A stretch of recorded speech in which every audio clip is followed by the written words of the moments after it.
Hi guys! It's me again, Noelle from Goodman. So this is the second video of my Millennials versus Real Estate series, and I'm calling this one, What Was I Thinking? I want to share with you what was going through my head before, during, and after I acquired my first property at 25. For those of you who already know me, and my closest friends can attest to this, I'm actually quite the spender. I like to enjoy my hard-earned money. I like to share it with my family and my friends. When it comes to investment, started investing at 22. I acquired my first life insurance policy. To date, I have 4 insurance policies. I just kept on acquiring and acquiring because that was my way of convincing myself that I was still investing. I'm trying to secure my future while ignoring the fact that I should really start investing in real estate. Insurance became my safe space. I didn't need to invest in anything else. Yes, but when I ran the numbers for my 4 insurance policies, for the amount that I pay for annually can already afford me a property.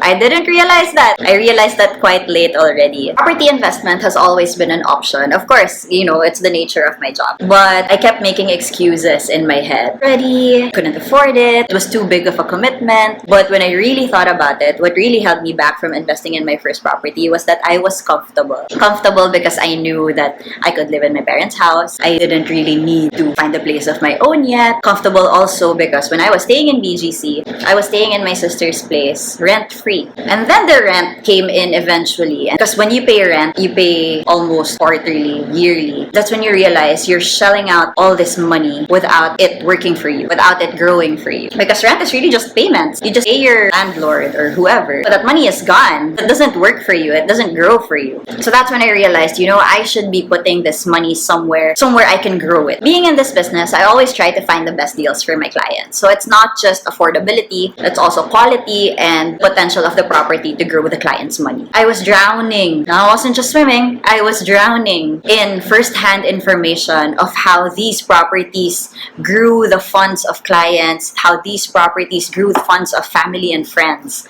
Every day, I would hear stories about how they purchased a lot at this price and now they were able to sell it at a certain amount. I'll show you guys an example. For this particular lot, Ayala West Grove Heights, this is my tita's lot. It's 425 square meters. She bought it at 4.4 million. If I'm not mistaken, around 2007. Right now, it's valued at 12.6 million. And it's just been there. Not built on, it's just been there. It served its purpose as an investment because her 4 million already grew to 12.6 million. Started working in real estate, I was 22. I'm 26 now. It took me 4 years to realize, why can't I do the same for myself? Why can't I also get into this thing? You know, why can't I put in some of my money and let real estate grow it for me? I observed which properties had good potential, which properties had good payment options also. Because of course, when you buy a property, you want one that you can afford.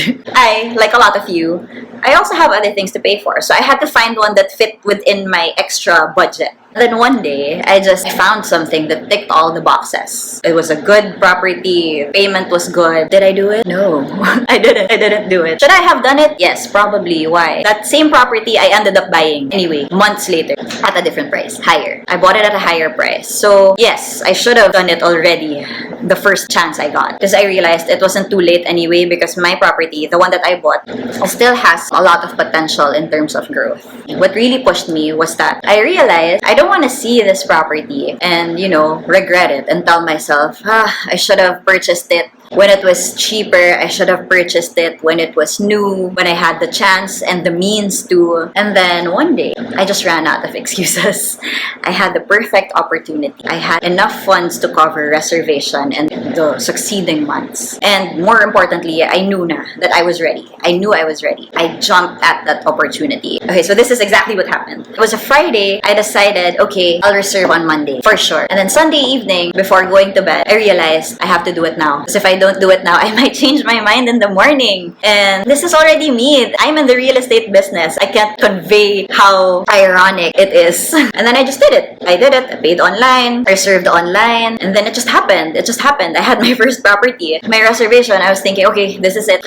My heart was beating out of my chest. Like, I could feel my heart beat in my throat or something. And it was such a big move for me. You're probably thinking, okay, yeah, well, makes sense. But also, I don't want to buy a studio or a 1-bedroom. That's what what I did. I purchased a 1-bedroom unit and 1 parking in Cloverleaf in Quezon City. Why did I do that? A lot of you are thinking, oh, but you really want to live in a 1-bedroom for the rest of your life? Or for those whose budgets are for a studio unit and are thinking, but I don't want to live in a studio. You're missing the whole point.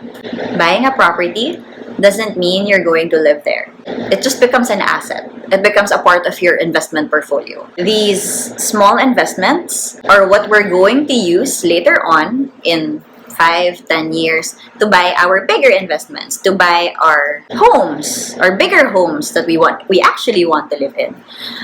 These are the investments that we're going to sell so we become liquid enough to buy bigger properties. It's really, if you think about it, the easiest way to get a bigger place in the future, rather than just leaving your money in the bank or just really saving up for it, is really to invest it somewhere that grows your money exponentially. At least that's how I'm going to do it. So I am making these small investments, paying in small amounts and small increments. So in 5-10 years, I'm able to liquidate these investments and I become liquid, and then I can buy bigger properties. I can buy, whatever I need to buy. What happened after I bought my first property? I got a little excited. Parang, you watch out for what's going to happen. Because syempre, I get first-hand announcements from these developers na, Miss Noelle, this property is going to increase in price by next week by 5%. My seller side thinks, oh no, I have to move these units before the price increases. But the investor side of me is happy because, my money is growing while it's just there. So how do these price increases work? Who decides when the price increases? The developers decide. And why do the prices increase? It's because when there's progress in your area or when there's progress around your investment, there's always an increase. Natapos yung mall, increase. A new road has been built, increase. And what's nice about this is the property that I purchased in Quezon City, everything is under construction. So once each of those establishments, each of those road networks are finished, that's one price increase each. So it's exciting. It's exciting for me. I think that's pretty much it. All I have to do now is to wait. It reminds me of this quote that I always see online. It's, you don't wait and buy real estate, you buy real estate and then you wait. There's a good opportunity and you have the extra funds and you know that you're ready, just go for it. That's it. I hope you were able to pick up a thing or two. If you have any questions or clarifications, please feel free to reach out. And if you have ideas of what, if you have suggestions on what you want the next video to be about, please let me know. That's it. Thank you so much for listening. Bye!